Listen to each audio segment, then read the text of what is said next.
Everyone in this room has been eating or has eaten genetically modified foods. The problem is that Americans are unaware of when they're consuming it. Oh, hold on. Right now, America is on the brink of a genetically modified organism explosion, with the estimated rate being 80% in the next 5 years. That poses the threat of genetically modified foods taking over our natural food supply. You can take it down, thank you. The problem is that the general audience is unaware of when they're eating these genetically modified foods, what they are, how they affect our bodies, or how they affect our environment. Under current state law, California agencies are not required to label genetically modified foods. However, we do have a Department of Public Health that does regulate the responsibilities and safety of labeling most of our food. Dr. Steve Winley states that that most Americans do not have a preference or an opinion on genetically or modified organisms because they have no idea what they are. Also, Dr. Edward Group from Pure Health Global Healing Health, that's what he's from, he states that there are several reasons that these genetically modified foods affect us on a daily basis. The first being that Americans are unaware of when we're consuming them, and it is unclear how to tell which foods have been genetically modified.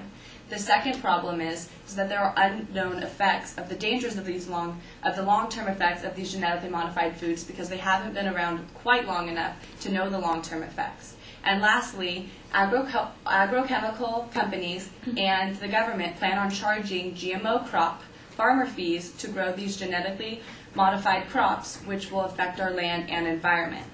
Therefore, in this speech, I will explain to you what genetically modified foods are, how genetically modified foods affect our body, and how genetically modified foods propose threats to our environment.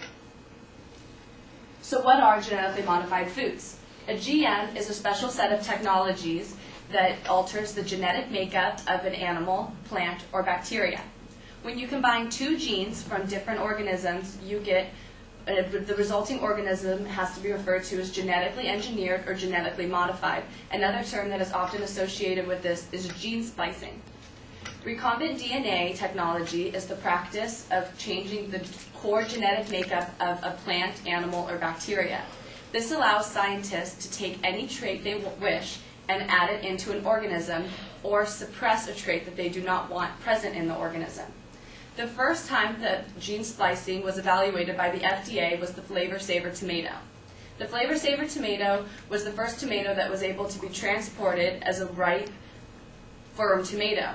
Tomatoes technically soften as they ripen due to a protein inside them that break down cell walls. However, once a gene was spliced into the tomato's DNA, the resulting tomato was a firm, ripe tomato that could be transported easily. Genetically modified crops were originally created to many hoping that they could cure world hunger, with the possibility of growing fruits and vegetables at mass amounts, larger, year-round, for large populations.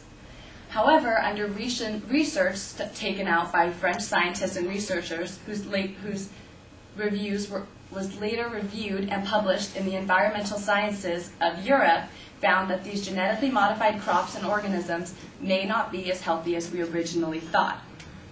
Dr. Edward Group from Global Healing Health states that the long-term effects of these organisms are completely unknown, and we need to take caution because several short-term reactions have already been found. In a 19-case animal study, they found 19 mammals that were given an only genetically modified maize and soybean diet that their organs had significantly changed. They found that these organisms, the organs had grown in weight, and that the liver had especially mutated. The kidneys and liver in mammals are the two main organs that are reactive organs to any type of chronic food toxicity. In another case, in 1989, dating a little bit back, a Japanese company had to pay a $2 billion settlement to thousands of Americans who had ingested a genetically modified version of L-tryptophan, which is a drug used for sleeping disorders. Several Americans died after ingesting this genetically modified tryptophan because it hadn't been regulated. The main concern, however, with genetically modified organisms are the reactions or the allergic reactions that could pose a threat. The 90% of allergic reactions stem from specific proteins in milk, eggs, wheat, soybeans, shellfish, fish, and tree nuts and peanuts. Now, the proteins in these can stem into other genetically modified organisms, which someone who has a severe allergic reaction would not know why they were having a reaction and may not get the help they need. For instance, the fear is that an individual that was allergic to peanuts would unknowingly eat something that had been genetically modified with a peanut protein and would have a severe allergic reaction and could result in death.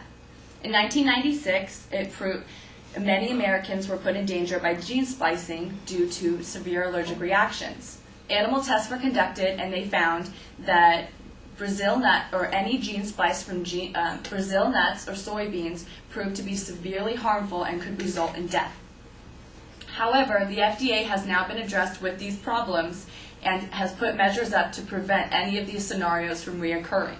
The FDA now requires that all producers of genetically modified foods have scientific evidence that they have not used any of the allergens in their product. If the consumer is unable to see the scientific evidence, it must be labeled on the product that the product may cause allergic reactions, but it does not have to specifically state what allergic reaction you may have.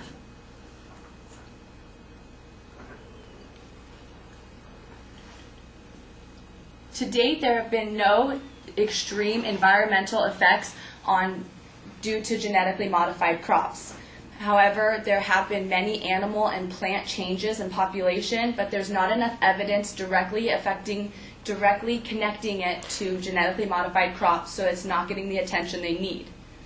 The only systematic monitoring that we have on our genetically engineered crops are for our insect resistance. Therefore, the effects of the genetically modified crops are not being studied, so we do not know the exact effects. This new technology has been accepted by many farmers immediately. Other farmers, however, have been very wary of adopting these new GM seeds because of the controversies. According to Margaret Mellon and Jane Reisler of the Union of Concerned Scientists, some of these controversies include that although we greatly appreciate the the lesser use of pesticides, it will be short-lived due to the evolution of pesticide resistance.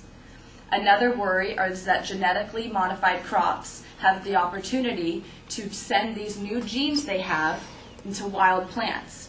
This proposes the threat of all of our genetically modified crops becoming weeds, which is a broad term used to explain a plant that has no desirable attributes.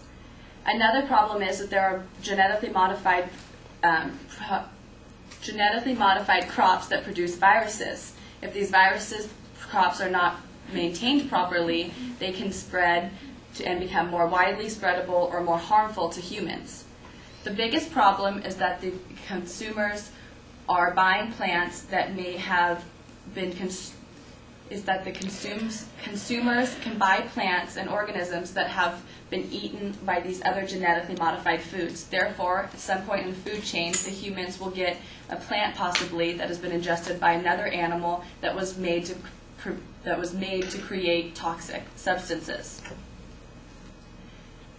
In this speech, I have informed you on what genetically modified food is, how genetically modified food affects our body, and how genetically modified foods pose a threat to our environment.